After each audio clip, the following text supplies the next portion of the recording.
kitchen. It's been a little while since I've been able to film anything here, but today what we're going to do is make wild violet jelly.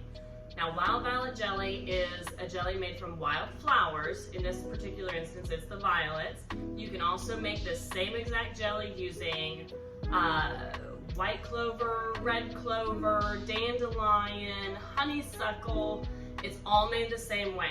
So the first thing you're going to do is you're going to go out to your yard or wherever, as long as you have not used any pesticides or herbicides on your property. If you have used that, I'm sorry, you don't want to eat those flowers. You don't want to make those into jelly. So on our farm, we don't use any of that nonsense. It's all natural around here. So that's the way we keep things. So for a single batch, you're going to pick at least 2 to 3 cups of flowers, whatever flower they are. You're going to put them into a mason jar, and then you're going to pour boiling water over it. Now, all of that information is going to be down in the description. I'll make sure that all of that is there when I upload this video. But follow along, and I'll show you how we do the rest of it.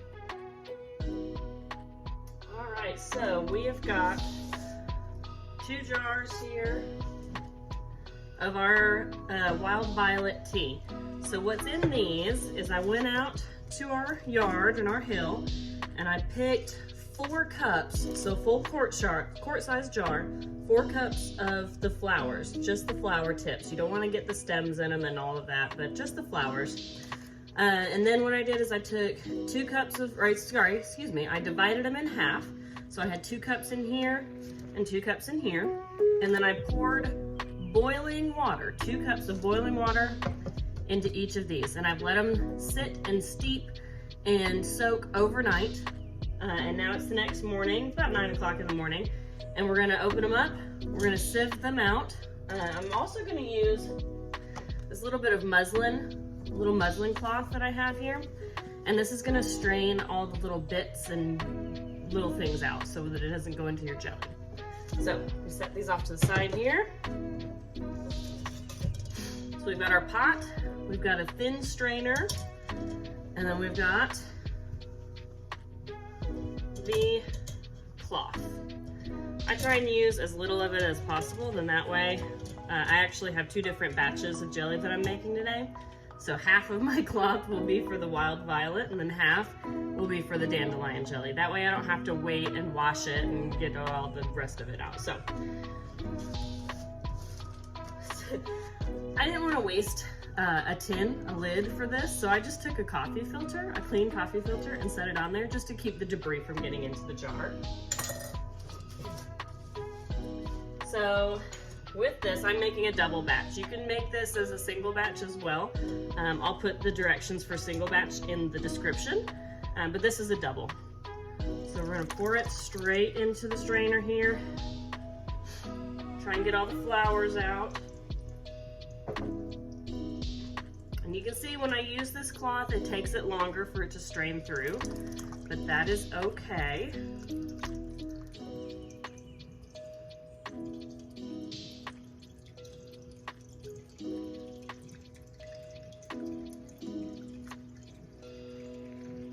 There we go. So now I'm going to gather it up.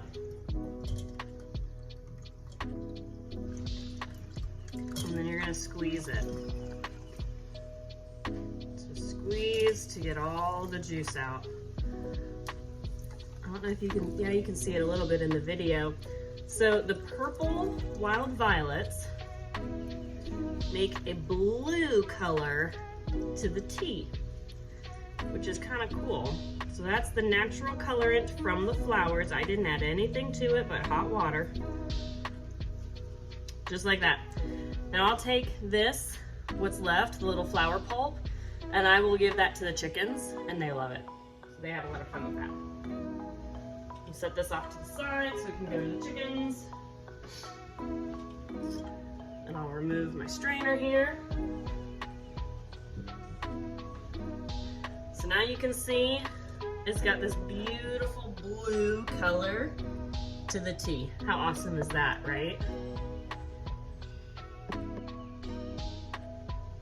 Okay, so now that we've got it all strained, I've got my candy thermometer, jelly thermometer, and I stick that on the edge, making sure it's not touching the base of the pot. It raised up slightly, but still in the fluid. And that's gonna help us out when we get to our boil to make sure that we're getting to the proper temperature so that the jelly sets. Before I got this, I struggled to say, is that a full boil? Is that a rolling boil? Is this where it's supposed to be? I don't really know. So this has saved me a lot. So the next step is gonna be adding some lemon juice. I'm gonna shake up this lemon juice because it's an all natural juice, so it does have little bits of pulp in it. And we're gonna add about 4 tablespoons. Woo! Dropping things. So this is actually a half a tablespoon. My whole tablespoon's in the dishwasher right now, and that's all right. So we'll measure out, and you get ready to watch this magic. Let me bring you closer. All right, you ready? So it's blue, and you add in the lemon juice, and it turns it pink. How cool is that? So that's 1 tablespoon. 1.5, 2, 2.5. There we go. Okay. Wait. 1 to 4 is 2. No, I need more. My brain is not functioning with me today. Let's add 2 more tablespoons of it. Golly. Because I'm doing a double batch, my brain was thinking single. There we go. I'm glad I had enough. I'm running low on my lemon juice. I'm gonna have to get some more.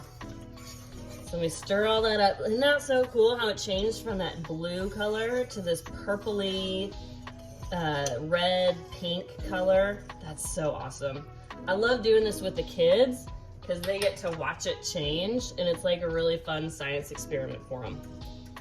All right, so the next thing we're gonna do is we're gonna add 2 packs of Sure-Jell. Now this is just the regular, not low sugar, just regular Sure-Jell, the originals. So we'll open it up, and because we're doing a double batch, we're putting 2 in. Now I will note that I have not turned the stovetop on yet. The oven is on. It is preheating and sanitizing and sterilizing my jars. I guess I should mention that. So the jars are in the oven right now at 200 degrees. You want them to sit at 200 for at least 10 minutes, and that's gonna sterilize your jars. So I put them in there when I start this process, and then by the time this jelly is done, and by the time my canner is boiling and things are ready to get put into the jars, it's been more than 10 minutes, and so we're good to go. Okay. Grab my stirry thing. So you can see they're kind of clumpy in there, and that's okay because as it heats up, all of that is going to dissolve into the liquid. So we're going to turn it on to about a medium-high heat, and it's kind of a slow process. So what we're going to do now is we're going to let it slowly heat up, and it's going to slowly come to a boil. Now this is the hard part because it's a little boring. You want to sit here stirring it pretty much consistently. Now they do make automatic jelly machines or jelly makers, which would be great to have, but they're expensive and they have one purpose. So, and they will sit and stir the jelly constantly. So we will sit here until this candy thermometer gets up to 220 degrees. Once we're at 220, which is that full rolling boil that you won't ever blow down. So if you blow on your pot of water and you know the bubbles go away, it won't go away if it's at a full boil. So that's what you're looking for if you don't have a thermometer. Once it's there, we'll let it boil for a minute, and then we'll add in the sugar.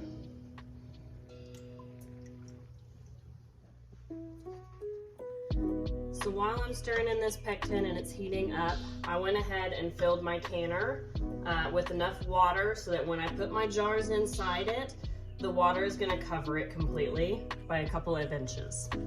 That's the theory anyway.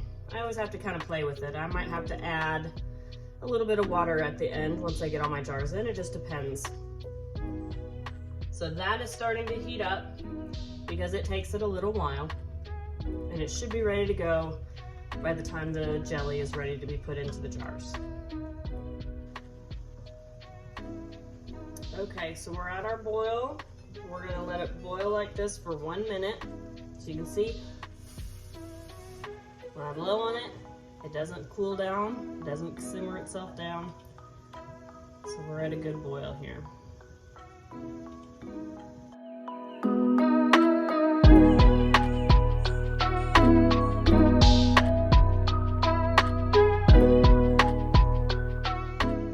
Okay, so our minute is just about up. I'm going to turn the timer off so it doesn't beep at me. The next thing we're going to do is we're going to pour our sugar straight in. Now, a lot of times you want to slow pour things in and mix as you go. With this, you dump it all in at the same time. So for a single batch, you're going to do 3.5 cups of sugar. Since this is a double batch, that brings it up to 7.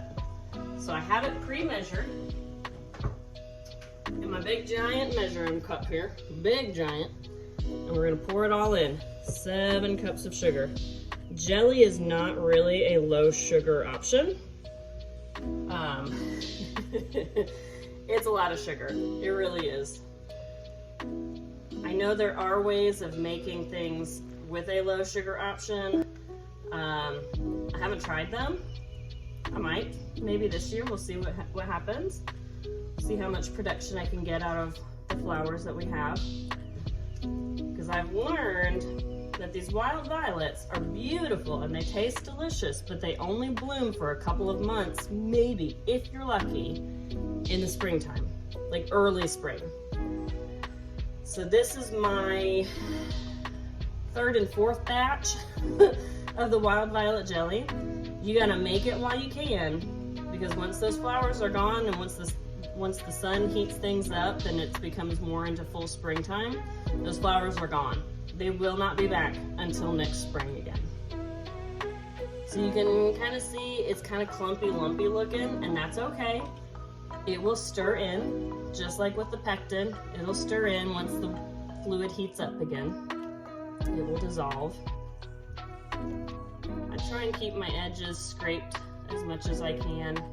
Keep everything in the liquid.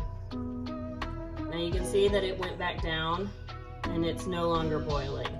And that's okay because we added in all that sugar. So all that mass has to reheat. So we're gonna let it slowly heat back up to that 220. And we'll let it, once it gets to that 220, you let it boil for that another minute. All right, we're back up to about the 200, 210 mark. You can see that it's starting to boil a lot more. Now it's super important that you continue to stir the entire time. It's gonna get a little bit funny here in a minute when I'm trying to take jars out of the oven and continue stirring. You just stir with one hand and grab jars with another hand and stretch and move yourself around, and it's crazy times. But if you don't keep stirring it, it will scorch and burn the bottom of the pot. And that's not good, because then it's gonna taint the rest of that jelly and it's not gonna taste as good. Ugh, so this pot is basically the minimum size for a double batch. It's an 8-quart stock pot, and it starts to spit and splatter, and hot jelly burns, and it is hot. Speaking of, I'm gonna pull my sleeves down so that I don't get it on my arms. It has happened, and it hurts like the dickens. So we're getting closer here. Oh, okay, we're at our 220. So we'll set another timer, let it go for 1 minute. While that's going, I'm gonna open up my oven here, continuing to stir, one-handed, put an oven mitt on. See, I told you, it gets funny. It gets funny. Okay, so now I'm gonna use my jar grabber right here. This one's cool. And I'm going to take all my jars out and set them over off to the side. I'll show you that here in a second once I get everything set up. We'll move you around.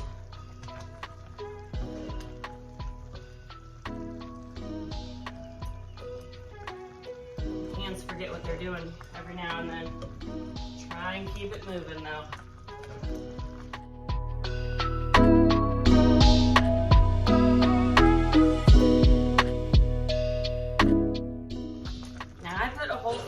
jars in here. Oh, there's my timer.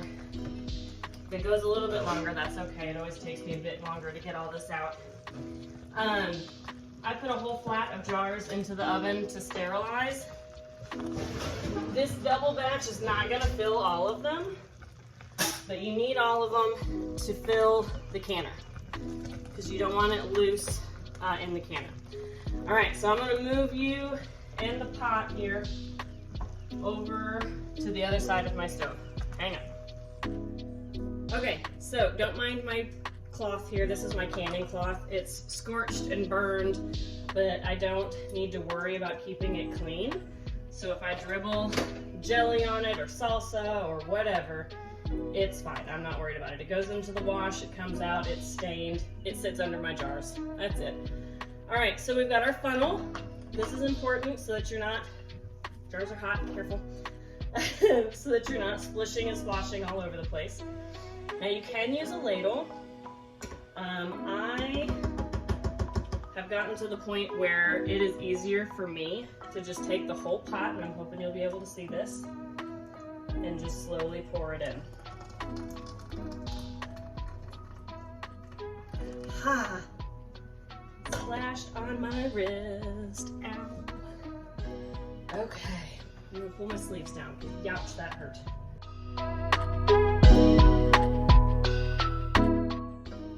You gotta do it somewhat fast because this jelly is already starting to cool, and as it cools it hardens, and then it's not gonna pour nicely.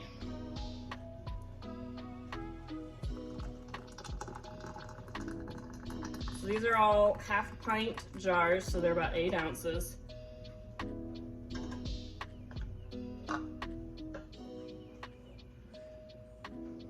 Some people don't like the bubbles in the jelly. It's more of just a visual issue.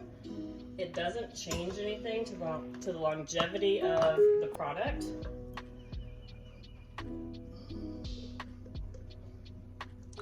It just has bubbles.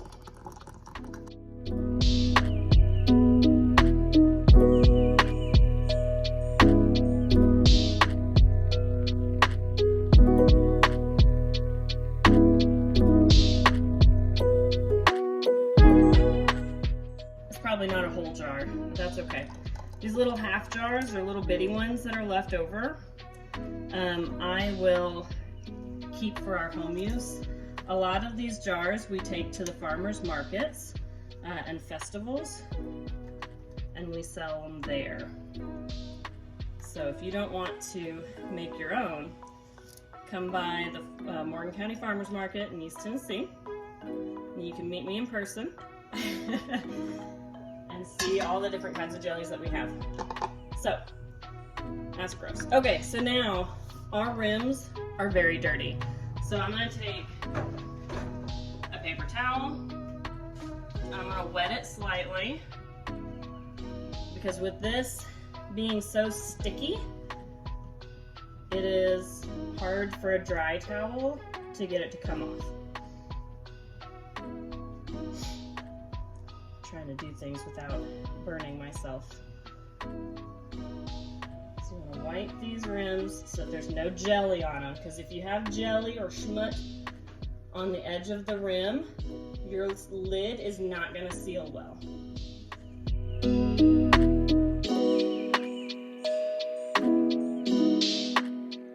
All right, so now I'm gonna put our 2-piece lid. Now these new lids, someone's gonna say it, that I didn't boil it. The new lids don't need boiling anymore. They have changed the composition of this seal to where it doesn't need it. So you take your 2 lids, you set it on top, tighten it down. You don't want to crank on it, just like on the soup canning video I did. You want to crank on it, make it so tight that it's really hard. Just finger tight is what they say. And you're gonna take this jar, pop it in the water.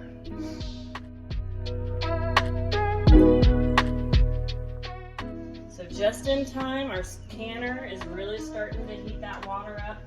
So I know we talked about it in the last video, but it's important to have hot jars pouring in the hot liquid going into hot water in the canner.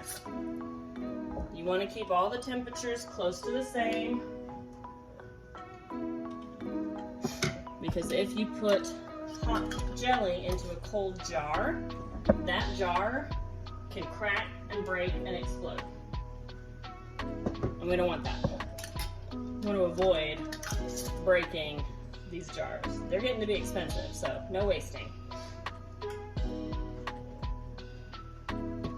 Alright, now I know y'all are going to say, that's not a full jar. Why didn't you fill it? I didn't have enough. This jar will be put into our immediate use in our family, and it will get eaten very quickly. But I am still going to can it so that it seals a little bit. Here we go. So you can see we've got the jars in there. The water is above it. But like I said, I did not guess very well. I need to add a little bit more water. It is covering the jars. And if I had these last 3 full, ooh, actually, I've got one that needs resealing. So I'm gonna set this one in here as well, and we'll see if hopefully that doesn't break. So we've got all our jars. Nope, I'm gonna leave this one out because it's very full. We've got all our jars in there. Let me add a little more hot water.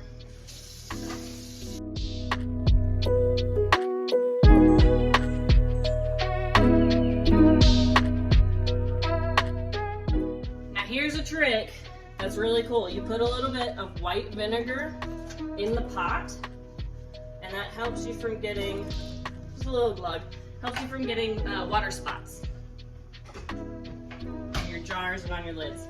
So from here, we're gonna put the canning lid on, and then we're gonna let it get to a full boil. So here you're gonna have to listen and hear when it's at that boil, and then it's gonna boil for 10 minutes before we take it off the heat.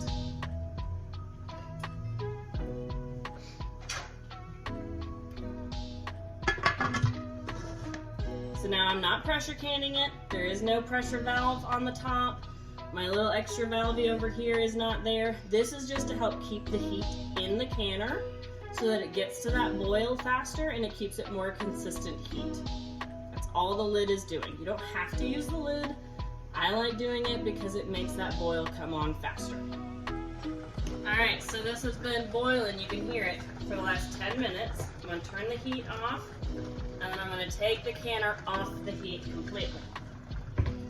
So we'll pop it off to the side over there, and I let it sit for about at least 5 to 10 minutes. Let it cool itself down in the water a little bit before I take the lid off and start pulling jars out. So we'll be back when that's ready. Alright, so it's been about 5 minutes or so. We're going to go ahead and take these jars out and set them back onto this cloth to cool. This first one I'm pulling out, this is the one that I had made before and needed to reprocess so that it seals. So I'm going to set it off to the side so I know which one, excuse me, so I know which one that is. So out of that double batch, I got 9 jars. Where'd my little half jar go? There. So this is the one that's not all the way full. So I'll set that one off to the side so that I remember it. There we go. So that's the one that's not all the way full. This is the one that I processed earlier and it didn't seal. So it's off to the side to make sure it seals. And the rest of these will start pinging as the seals set. So you want to let these set for about 24 hours before you put your labels on and move them around. I know that kind of puts a damper on things when you're trying to cook and use your kitchen still and have cans just sitting around. But sadly, that's just how it is. So that is how we make our wildflower jelly. I hope you guys enjoyed it, and we'll see you guys next time.